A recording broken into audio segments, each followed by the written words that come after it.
Adrien Quatennens, donc député de la France Insoumise et l'invité politique de la matinale. Bonjour et bienvenue sur notre antenne. Nous allons passer par la case coulisses du pouvoir avec vous, Guillaume Tabar. Alors il y a le vol Paris-Tokyo, il y a Château de Chambord, encore une polémique cette fois autour de la composition du Conseil national du numérique. Qu'est-ce qui est en jeu dans cette affaire? Est-ce que c'est vraiment sérieux? Oui, il faut bien expliquer les choses, car entre une polémique sur les modalités du combat contre le racisme et la réflexion sur l'économie numérique, on ne voit pas spontanément le rapport. Alors d'abord, qu'est-ce que le Conseil national du numérique? Eh bien, c'est un organisme consultatif qui avait été créé sous Sarkozy pour réfléchir à tous les enjeux liés au numérique dans l'entreprise, dans l'école et partout. Il est composé de 30 membres nommés par son président, sans avis du gouvernement, mais la liste passe quand même en Conseil des ministres. Alors, le Conseil sortant était présidé par Mounir Mahjoubi, qu'Emmanuel Macron a nommé secrétaire d'État en charge de ces questions. Il a été remplacé à ce poste par Marie Eklund, patronne d'une start-up, laquelle a à son tour nommé d'autres membres. Et c'est là que la polémique commence, car parmi ces membres en question, il y a Rokhaya Diallo, une militante antiraciste, ou plutôt une militante féministe intersectionnelle racialiste, comme on dit dans un sabir qui donne déjà la migraine. En clair, pour elle, il ne s'agit pas uniquement de dénoncer le racisme, ça, tout le monde s'accorde là-dessus, mais de dénicher toutes les formes supposées de discrimination, de les croiser entre elles et d'y voir une volonté d'oppression des structures politiques ou sociales elles-mêmes. Je ne sais pas si c'est plus clair, mais disons que Rokhaya Diallo dénonce ce qu'elle appelle un racisme d'État. Et c'est ce qui l'a conduit, par exemple, à s'opposer il y a quelque temps aux lois sur les signes religieux à l'école, y voyant une preuve d'islamophobie de l'État, et de défendre les réunions réservées aux seules personnes noires au sein même de l'éducation nationale. Ces réunions, vous vous en souvenez, qui avaient été fermement condamnées par Jean-Michel Blanquer. Donc, sa nomination a provoqué une polémique, car elle a été interprétée comme une validation de ses thèses.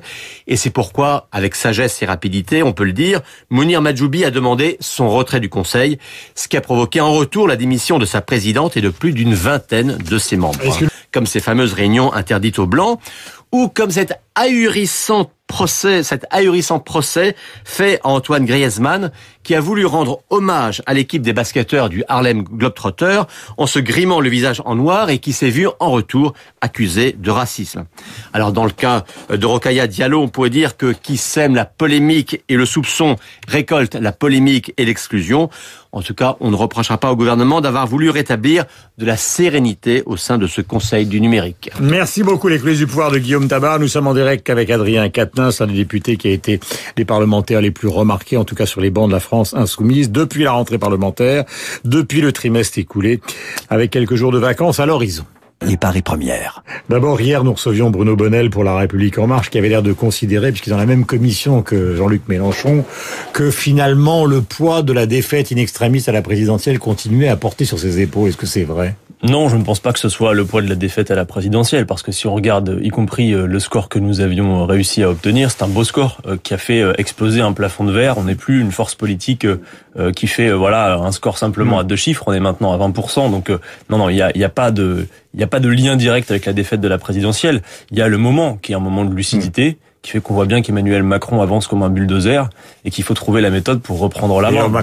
Mélenchon lui a accordé le point de la bataille, enfin le premier point de la bataille qu'il mène contre lui. Sur la question précise des ordonnances, ça a le mérite d'être clair, c'est-à-dire que nous avions fait tout ce qui était en notre possible dans l'hémicycle, à l'Assemblée, mais également dans la rue, en étant présents derrière les syndicats. Vous vous souvenez de cette manifestation dont nous avions été à l'initiative le 23 septembre. Nous avions voulu, à l'issue de cette manifestation, appeler à passer le témoin aux syndicats pour justement indiquer que nous ne voulons pas de concurrence avec les forces syndicales. On a vu que le combat était... Mais il n'y avait pas la foule. Il y avait en tout cas, vous l'avez vu, un franchissement de seuil par rapport à tout ce qu'on avait vu au mois de septembre. Il y avait quand même du monde dans les rues, 150 000 personnes place de la République.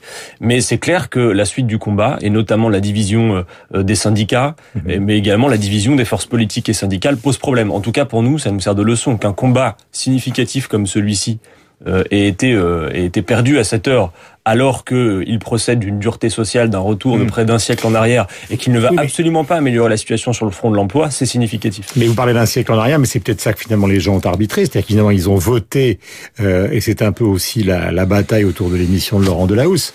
Il l'avait promis, il l'a fait, et visiblement une majorité de Français sont derrière. Le Figaro ce matin considère que Emmanuel Macron se balade, et qu'il est porté par une croissance qui a été revue à la hausse par l'INSEE, 1,9%. Donc Il faut, à mon avis, Monsieur Durand, relativiser cette ambiance de plébiscite. D'abord, le contexte particulier de l'élection d'Emmanuel Macron, c'est un contexte d'une élection qui s'est jouée dans une abstention massive et une adhésion programmatique, une adhésion sur le fond, qui est pas très importante. Statistiquement, aujourd'hui, vous baladez dans la rue, vu ce qu'a été le rapport de force au premier tour, vous avez à peu près autant de chances de croiser un acteur de Monsieur Macron que de Monsieur Mélenchon.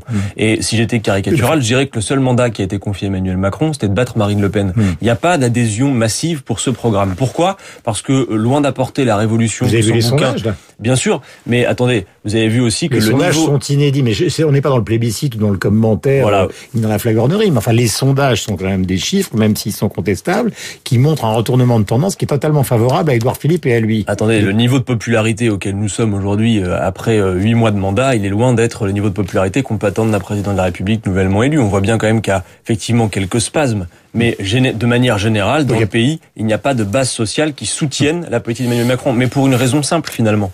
Et c'est tout le problème. C'est que cette présidentielle n'aura rien réglé des grands défis que nous avions identifiés sur la question sociale, démocratique, écologique.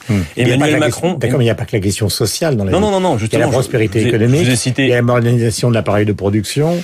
ce que vous contestez, les lois de travail, il y a beaucoup de Français qui les plébiscitent, considérant que la droite aurait dû le faire depuis je ne sais pas combien de temps. Donc vous voyez qu'il y a un rapport de force dans lequel vous êtes minoritaire. Mais arrêtons-nous un instant, y compris sur la loi travail. Vous venez de la réévoquer. Vous savez, moi je regarde de très près, y compris ce que disent les employeurs. Vous avez peut-être vu comme moi cette enquête de l'INSEE.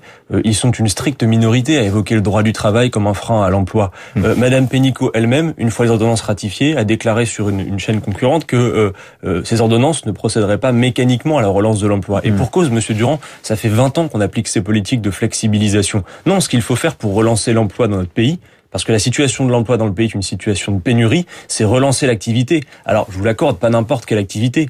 Une activité socialement utile, écologiquement soutenable, mais une relance de l'activité. Vous avez des organismes qui sont pas par les arguments justement d'Emmanuel Macron sur l'économie.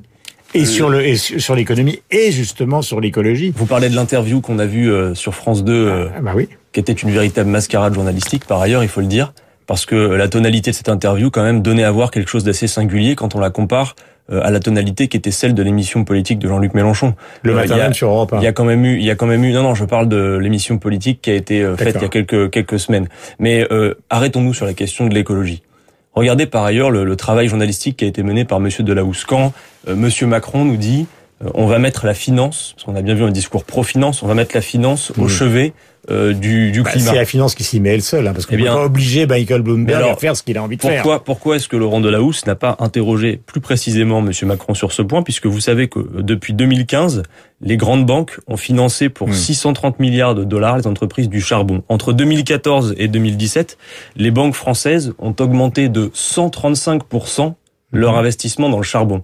Donc ce ne sont que des incantations. De la même manière sur la question du nucléaire, quand il dit qu'il faut poursuivre dans cette voie-là par rapport au mix énergétique, on sait aujourd'hui que c'est 100 milliards pour le grand carénage. Ces 100 milliards ne pourraient-ils pas être investis? Mais c'est un monde du business, pardonnez-moi de vous interrompre, mais c'est un monde du business, vous le savez, qui est partagé, parce que par exemple Facebook, Google, on parlait de Bloomberg tout à l'heure, au contraire, ils sont entièrement en train de tourner l'organisation de leur société vers l'écologie. Donc, je vous accorde bien volontiers ceux qui investissent dans le charbon, mais il y a une autre partie du capitalisme mondial qui n'est pas du tout d'accord. Monsieur Durand, dans capitalisme vert, le problème, ce n'est pas la couleur. C'est le capitalisme qui, intrinsèquement, quelque part, quand on dit on va mettre la finance au chevet du climat, moi je l'ai écrit comme ça l'autre soir, c'est comme mettre un assassin au chevet de sa victime. C'est finalement le capitalisme et le productivisme et la finance qui ont produit cette catastrophe. Vous essayez même qui avait fait le lien entre capitalisme et assassin. Enfin, le monde entier vit sous ce régime-là aujourd'hui. Ce que je veux dire, c'est qu'on peut pas dire, quand on dit, non mais attendez, pourquoi j'utilise ce terme-là? C'est parce que Emmanuel Macron parle de mettre la finance au chevet du climat. On vit sous le capitalisme, on vit pas menacé par les assassins. Vous comme moi, quand vous allez rentrer en vacances dans le Nord. Monsieur Durand, la finance, aujourd'hui, le capitalisme productiviste mondialisé, a une responsabilité qui est sans doute la première dans l'état actuel du climat. Et ça a déjà été expliqué. L'activité humaine, telle qu'elle est pensée aujourd'hui, a un impact très fort. Et quand bien même, regardez, Emmanuel Macron a l'air de penser que la finance est vertueuse, qu'elle s'alloue automatiquement correctement. Une partie. L'OCDE dit que même si on partait sur la finance verte, chose à laquelle moi je ne crois pas, il faudrait 2300 milliards d'investissements par an pour réaliser les objectifs de la COP21. Aujourd'hui, on n'est qu'à 130 milliards. Regardez, tout est basé dans la politique budgétaire du gouvernement sur le fait de croire, et c'est un pari, pari que moi je trouve beaucoup trop hasardeux, que la finance s'alloue de manière vertueuse. On a libéré le capital pour plus de 9 milliards sans contrepartie. Monsieur Durand, aujourd'hui, 80% des profits ne sont pas réinvestis dans l'économie réelle. Voilà la réalité. Question. On parle évidemment d'une politique migratoire qui se durcirait considérablement. J'ai lu que vous étiez pour la régularisation de tous les sans-papiers qui travaillent en France. C'est évidemment pas du tout. Il faut bien te le préciser. Non, c'est pas du tout ce qui va être évoqué par le gouvernement. Alors, le distinguo se fera pas sur le travail, il se fera sur le droit d'asile, l'accueil politique, ce sera différent. Mais qu'est-ce que vous allez défendre au retour des vacances sur un texte qui est attendu pour le premier trimestre? Alors, je vais être très clair avec vous sur ce point. Vous avez raison de préciser les choses. Quand j'ai appelé à la régularisation, c'est des sans-papiers qui travaillent aujourd'hui dans ce pays.